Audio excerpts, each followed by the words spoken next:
Assalamualaikum warahmatullahi wabarakatuh. Alhamdulillah dapat kita bisa melaksanakan kuliah ya.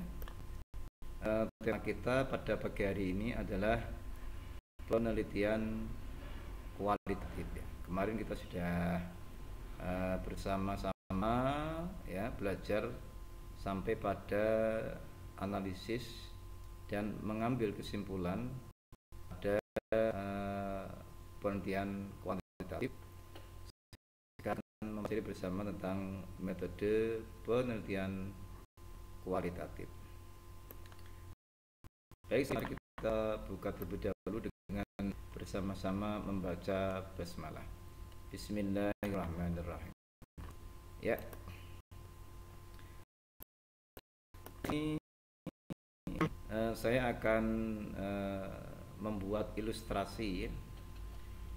Pada saat Anda membeli beras dan ternyata beras tersebut tidak sesuai kualitas yang diharapkan, maka ketika Anda menyatakan bahwa beras itu tidak sesuai kualitas, tentu Anda akan menyebutkan indikator-indikatornya ya, ciri-cirinya ya, instrumennya mengapa beras itu Anda simpulkan tidak berkualitas.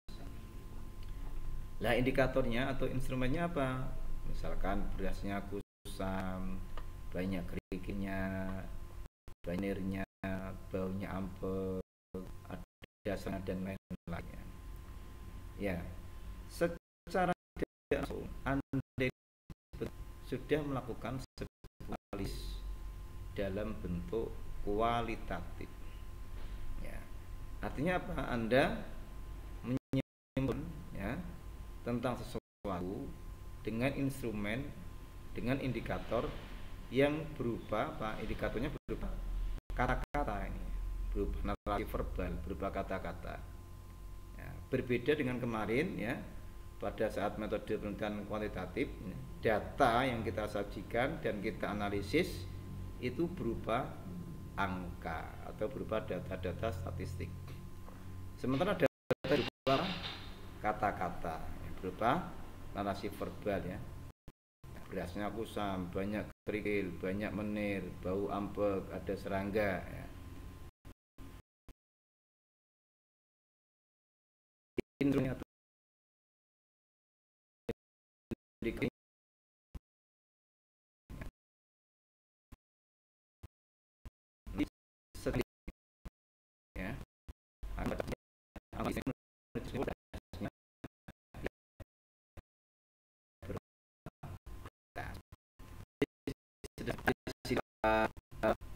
Definisi kemudian riset ya, antara lain ini definisi dari Moleong mengatakan bahwa penelitian kualitatif adalah penelitian yang bermaksud untuk memahami fenomena sebuah kejadian yang ada, yang nyata ya, yang dialami oleh subjek. Subjek itu siapa? Subjek ya orang-orang yang nanti akan kita minta ya informasinya, akan kita minta datanya, akan kita minta informasinya, datanya, investigasinya ya. Dia yang mengalami fenomena tersebut ya. Ya. Yang dialami oleh subjek penelitian berupa apa? Perilaku, motivasi, tindakan dan lain-lain dengan cara deskripsi dalam kata dan saatnya apa? Ya, cara kita nanti meneliti itu kita tampilkan dalam bentuk data yang berupa kata-kata dan bahasa. Ya, tadi sudah kita jelaskan ya berkaitan dengan ilustrasi yang tadi ditampilkan di slide sebelumnya. Baik, ini juga masih ada beberapa definisi yang adanya mirip lah, similar ya. Baik, selanjutnya kita menginjak pada slide ke-6 nih. Nah, kalau kita bandingkan ya, ada beberapa perbedaan antara metode penelitian kualitatif dengan kuantitatif. Dari sisi atau perannya, ya, atau ya, modelnya. Ya. Desain penelitian kuantitatif itu sifat spesifik, jelas, rinci, ditentukan sama tahap sejak awal dan menjadi pegangan langkah demi langkah. Artinya pada penelitian kuantitatif itu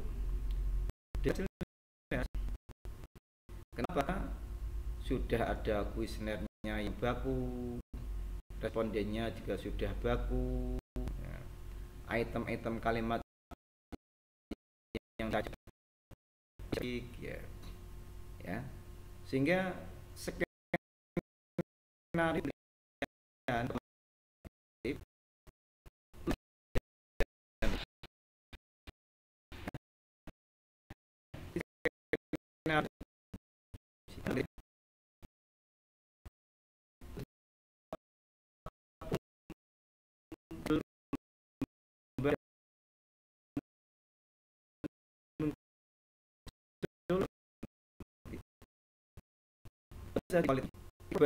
kadang lengkap dan mendalam informasinya, itu bisa.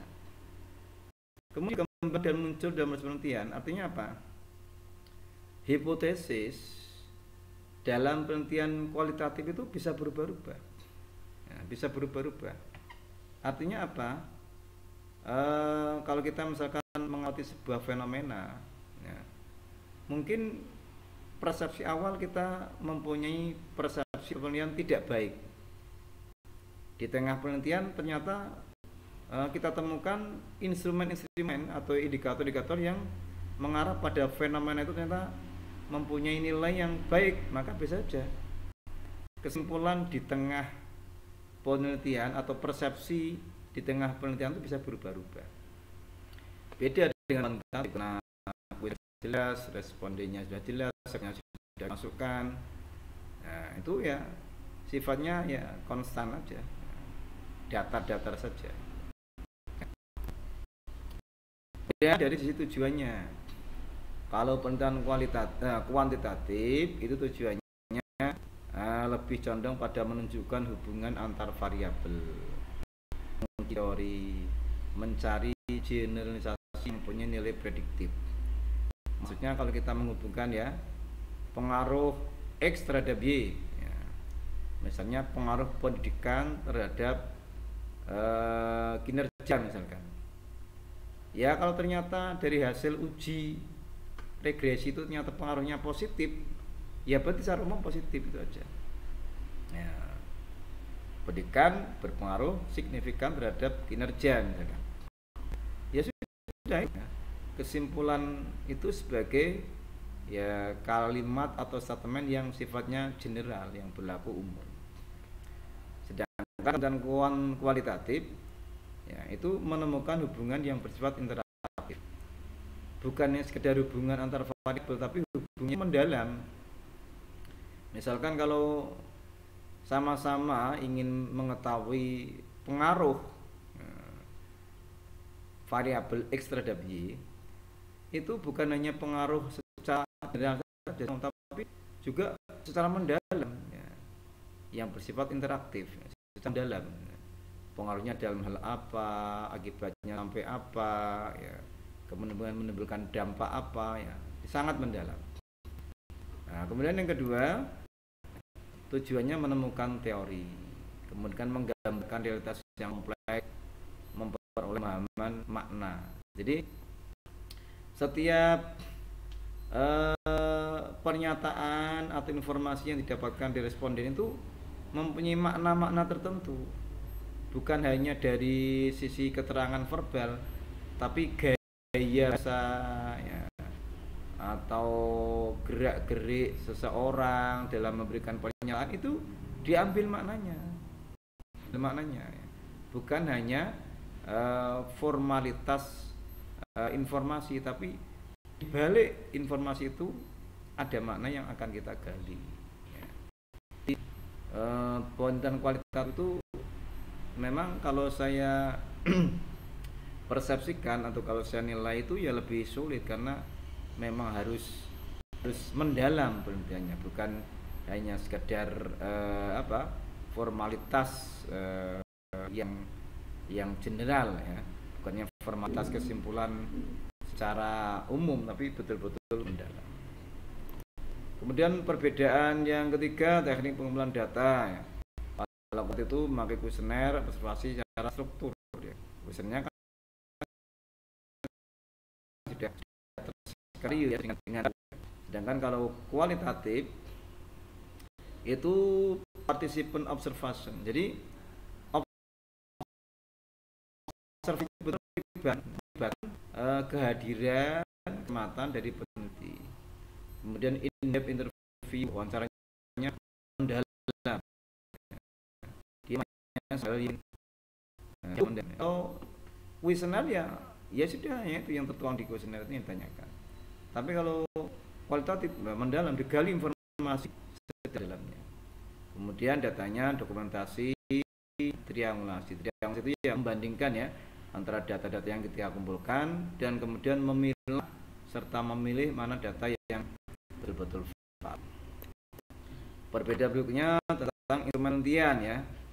Ini kalau di tip, tes, angket, wawancaranya wawancara yang terstruktur. Kemudian instrumennya juga telah berstandar. Kalau kualitatif, ya, peneliti sebagai instrumen. Artinya apa? Ya, data itu murni ya, dari kejadian kepiawaian dari si peneliti atau dari si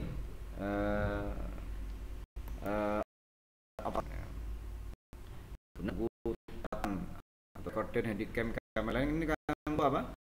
Dokumentasi ya, lokasi penelitian, fenomena yang muncul ya. Itu ya. Kalau di kuantitatif enggak, asalkan kuesioner itu terisi ya sudah bisa mulai melakukan analisis data. Nah, kemudian diisi datanya ya. Datanya kalau kuantitatif ya datanya kuantitatif dengan angka. Tapi kalau kualitatif datanya berbeda deskripsi kualitas uraian kata-kata. Kemudian soalnya kalau kuantitatif ya, itu sumber datanya ya, besar, respondennya banyak, bahkan ada aturan ya tentang jumlah sampel ya, dari populasi yang ada. Tapi kalau kualitatif ya, itu berapa sampel yang harus kan ya, berapa sifat ya, yang itu kita peroleh secara dalam dari ya subjek penelitian yang kita pilih. Ya, kemudian analisisnya juga berbeda ya. Kalau kuantitatif analisisnya dilakukan secara ya, deduktif, sedangkan kualitatif secara induktif. Ya, perbedaannya. Kemudian bukan kemudian ya. Kalau kuantitatif dibuat berjarak. Ya, artinya apa ya? Peneliti itu yang tidak dengan responden. Ya. Tapi kualitatif ya, itu kan membutuhkan interaksi yang mendalam. Ya, itu sampai dengan peneliti itu ya betul-betul berinteraksi secara akrab, bahkan dia berpartisipasi menjadi kelompok dari responden sampai masuk menjadi komunitas responden itu sendiri ya. Ya, kemudian kepuasan dan rinci data ya, data sendiri antara lain ya. Kalau penelitian kuantitatif itu luas dan rinci, sedangkan kalau kualitatif itu singkat, umum, dan bersifat sementara. Artinya apa? Data itu bisa berubah-ubah. Kalau kuantitatif tidak bisa berubah, ya datanya sesuai yang kita format melalui kuesioner. Ya, angka yang masuk setelah kuesioner ditarik, ya itulah data yang kita gunakan. Tapi kalau kualitatif bisa berubah. Ya, sekarang ini ya perbedaan berikutnya, kapan penelitian dianggap selesai? Ya, kalau kualitatif setelah semua kegiatan direncanakan, setelah kuesioner itu diisi, ditarik, ya selesai, tinggal langsung kita tahap pengujian data. kualitatif, nah, itu tidak ada data yang dianggap baru atau jenuh. Artinya terus menerus ini ya, sifatnya tentatif. Barangkali ada data baru ya, data baru itu bisa mengganti, merubah data yang sudah kita kumpulkan. Ya, jadi itu ya. Jadi penelitian kualitatif itu kadang-kadang ya tidak ada selesainya, terus menerus selama data itu masih kita perolah ya terus sifatnya tentatif. Ya maka dalam penelitian kualitatif ini memang membutuhkan waktu. Misal observasi saja itu tidak bisa cukup sekali ya. Karena apa? Ya karena untuk melakukan komparasi dari penemuan pertama, kemudian pertemuan di waktu berikutnya, penemuan di waktu berikutnya lagi, ya itu harus dilakukan. Observasinya tidak cukup sekali, mungkin berkali-kali. Untuk apa? Ya untuk menemukan data-data yang betul-betul valid, ya. Sehingga data itulah nanti yang kita displaykan atau tampilkan dalam narasi di skripsi kita atau di naskah penelitian kita. Ya. Dan berikutnya ciri-ciri atau karakteristik penelitian kualitatif. Ya, satu, bahwa penelitian kualitatif itu sumber data lingkungan alam. Ya, jadi ya dari fenomena ada yang kita temukan, yang apa? Yang kita observasi, ya, yang kita wawancarai, ya. Kemudian yang kedua, penelitian kualitatif itu sifatnya deskriptif analisis, ya, menggambarkan realitas yang kita temukan, kemudian kita analisis, ya. Kemudian fokus pada proses. Jadi kalau penelitian kualitatif itu prosesnya yang kita tekankan, bukan hasil datanya. Ya, berbeda dengan kuantitatif. Ya, kalau kuantitatif itu ya asalkan data itu sudah kita tarik ya sudah, langsung kita olah datanya. Tapi kalau penelitian kualitatif itu proses mengolah, proses mencari datanya yang paling, proses mencari data ini yang penting. Kemudian sifatnya induktif. Ya. Induktif itu adalah melakukan ya penelitian pada hal-hal yang sifatnya instrumental atau yang sifatnya kecil untuk memberikan kesimpulan pada hal yang sifatnya mayor atau yang besar ya. Yang kecil baru mengarah pada yang besar. Kemudian yang kelima adalah mengutamakan makna, bukan mengutamakan pada teks naratif, tapi mengutamakan pada makna. Ya misalkan bisa jadi orang itu misalkan kita wawancarai, secara dohir mungkin dia mengatakan baik, tetapi dia mengatakan baiknya itu dengan dengan mimik wajah atau dengan gerak-gerik yang kelihatannya sedih atau menyesal atau ya menunjukkan sikap tidak jujur. Nah itu yang kita investigasi secara mendalam maknanya, bukan teks-teks yang teks-teks yang dohir saja atau teks-teks yang sifatnya yang nyata atau yang nampak saja ya. Jadi bukan hanya makna-makna yang eksplisit, tapi di balik makna eksplisit itu yang kita gali, atau makna-makna implisitnya yang kita gali. Nah, jenis-jenis penelitian kualitatif banyak sekali ya. Anda nanti bisa menulis skripsi dengan pilihan jenis penelitian kualitatif yang Anda minati. Yang pertama ada jenis ground theory atau jenis penelitian kualitatif yang memang hanya mendeskripsikan atau menjelaskan sebuah teori tertentu. Kemudian yang kedua fenomenologi, yang ketiga verifikasi, yang keempat deskripsi, yang kelima eksplorasi, yang keenam etnografi, yang ketujuh studi kasus atau case study. Ini yang kelihatannya paling banyak ya ditulis psikologi mahasiswa ya. Studi kasus ya banyak ya. Kemudian penelitian terapan, kemudian metode historis, metode tindakan atau evaluasi.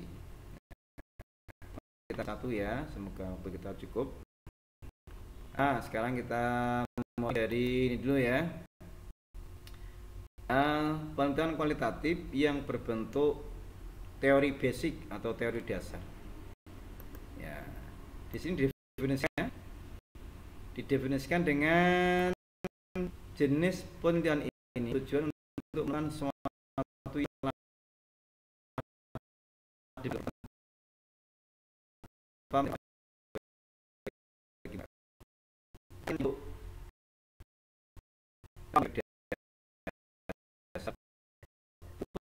penelitian tertentu atau menjelaskan teori tertentu. Entah masyarakat itu merespon atau tidak, entah teori itu mempunyai nilai utilitas manfaat kepada masyarakat atau tidak ya. Itu tidak banyak dipertimbangkan, diabaikan saja. Yang penting kita meneliti tentang teori tertentu. Misalkan judulnya gini, kita hanya membahas bagaimana teori Al-Ghazali dalam pembentukan karakter, entah relevan atau tidak, enggak kita pertimbangkan ya. Dan misalkan studi analisis karakter, misalnya studi analisis teori pasar ini, maaf ini salah ketik ya, studi analisis pasar yang betul pasar ya, saya koreksi ya. Ini berarti untuk anak-anak syariah ya, analisis teori pasar menurut Yahya bin Umar dari kitab ya pokoknya hanya mengkaji teori pendapat negara menurut Al-Maudi dalam Ahkamus Sultaniyah. Teori itu mendatangkan manfaat atau teori itu relevan atau tidak, bisa diaplikasikan atau tidak ya, yang penting kita kaji teorinya ya. Namanya penelitian kualitatif dalam jenis ground theory atau teori. Bisa ketika menulis penelitian kualitatif dalam bentuk basic atau dasar ini ya, itu Anda melakukan penelitian dalam bentuk library research, atau mungkin yang dikaji itu adalah kitab atau buku atau ya produk-produk naskah dari pakar atau dari ahli tentang tentang ilmu pengetahuan yang Anda kaji ya. Jadi teori-teori yang ada di naskah yang Anda kaji itu bentuk penelitian itu bisa berbentuk library research. Jadi Anda tidak meneliti sebuah fenomena lapangan, Anda cukup mengkaji ya naskah-naskah dalam bentuk kitab atau buku atau mungkin produk perundang-undangan ya. Nah, ini termasuk dalam kategori penelitian ground theory atau teori basic. Berikutnya yang kedua adalah penelitian kualitatif dalam bentuk atau dalam jenis fenomenologis, yaitu penelitian yang mengkaji tentang sebuah fenomena ya.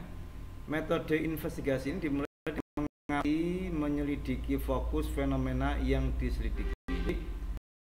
Jadi fokus penelitian kita adalah sebuah fenomena atau ya sebuah realitas ya, yang terjadi di sebuah masyarakat. Bedanya dengan studi kasus ya. Kalau studi kasus itu fenomenanya sifatnya lokalistik atau ada tempat tertentu ya, atau jadi di sebuah tempat tertentu. Sementara kalau fenomenologis ini sifatnya umum, umum sifatnya, ya, fenomena sosial secara umum. Ya. Maka kadang-kadang penelitian fenomenologis ini tidak menyebut tempatnya terjadi di mana, enggak disebut karena memang ini sifatnya umum. Ya.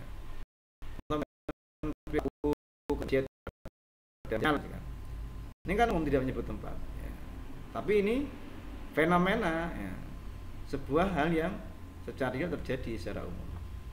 Perilaku konsumen dalam memilih barang berbagai. Fenomena ini pada pandemi 2001 sampai 2022. Nah, ini sebuah fenomena sosial kan, ya.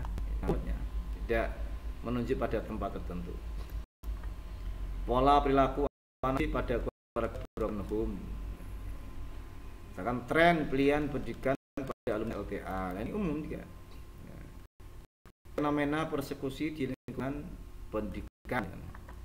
Nah, tema-tema ini, ya, ini ya merupakan ya, penelitian kualitatif. Yang kita teliti adalah fenomena yang terjadi di masyarakat tanpa menyebut lokasi di tempat tertentu. Ya, mungkin Anda bisa nih ya, judul-judulnya menjadi inspirasi Anda untuk membuat judul yang Anda pilih, ya. Jika Anda memang ingin menulis penelitian berbentuk kualitatif dengan jenis fenomenologis. Ya. Baik, berikutnya penelitian kualitatif berbentuk verifikasi. Verifikasi ya melakukan sebuah penilaian, ya, apakah sesuatu itu benar atau salah, apakah sesuatu itu relevan, ya, apakah sesuatu itu sesuai apa yang dipersepsikan orang atau tidak. Itu namanya memverifikasi, ya, atau mengklarifikasi lah, atau mengklarifikasi. Misalkan di sini ada definisi, ya, penelitian ini merupakan yang menguji dengan ilmu, ya, yang ada di bidang pendidikan, ya, seperti konsep, prinsip, pembahasan dan praktek pendidikan. Minta kita satu tema pendidikan, tapi kalau temanya ilmu-ilmu di luar pendidikan, ya kita ganti kata pendidikan dengan ilmu aja, ilmu pengetahuan. Lah, judul-judul penelitian kualitatif yang mungkin relevan dengan jenis penelitian verifikatif ini, contohnya relevansi konsep metodologi membaca terapi meningkatkan kemampuan medikal.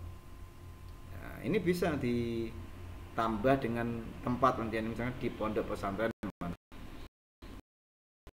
Tapi ini termasuk diuji tentang sebuah metodologi pembelajaran, apakah metode tersebut, ya, efektif, efisien, dan relevan atau tidak.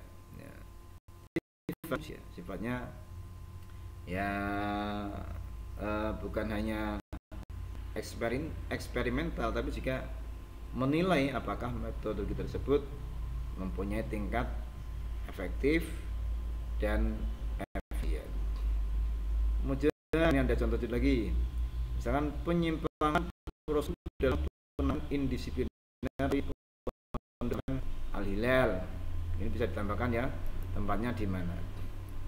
Nah, ini memverifikasi atau mengklarifikasi apakah betul-betul ada penyimpangan prosedur atau tidak. Ya, ini termasuk apa? Menguji juga. Betulkah ada penyimpangan prosedur atau tidak? Ya, menguji, ya. Kemudian ada juga judul ini, fakta-fakta disintegritas akademik pada sekolah tinggi sekunder, sekolah tinggi agama Islam, dan ini juga menguji, ya, ada tidak fakta-fakta yang menunjukkan disintegritas. Ya. Oh, ternyata terbukti ada fakta bahwa ada pelanggaran akademik Oh ternyata tidak ada fakta yang menunjukkan pelanggaran akademik. Nah, ini membuktikan ya, atau memverifikasi. Misalkan yang judulnya tata kelola dana bos pada SMK Laksana misalkan. Ya. Ini cuma verifikasi apakah ada ya, tata kelola yang menyimpang atau tidak.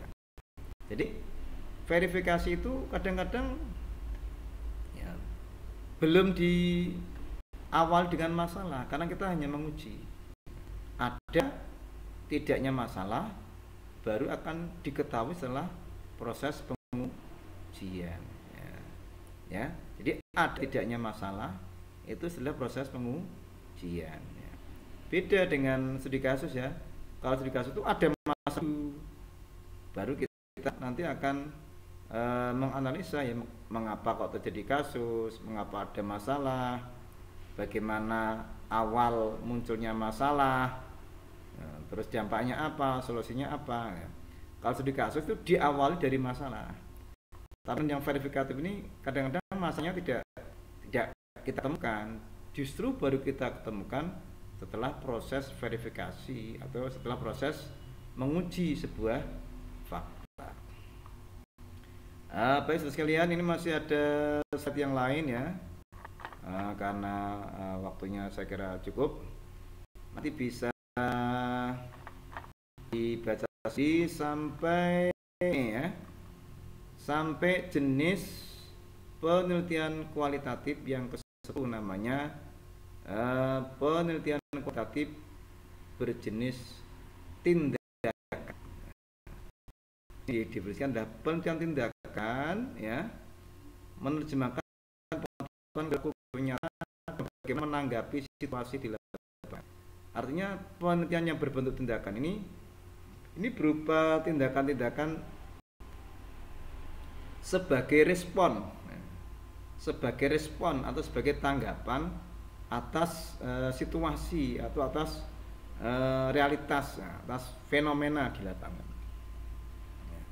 Jadi ini biasanya bisa jadi tindakan itu menjadi sebuah penelitian yang menjadi tindak lanjut penelitian fenomenologis ya. Setelah dipaparkan sebuah fakta di lapangan, realitas di lapangan atau fenomena di lapangan, nah, maka muncul kan mencari gagasan untuk mencari solusi sebagai tanggapan dari sebuah fakta. Jadi ini berlanjut atau ditindaklanjuti dengan tindakan.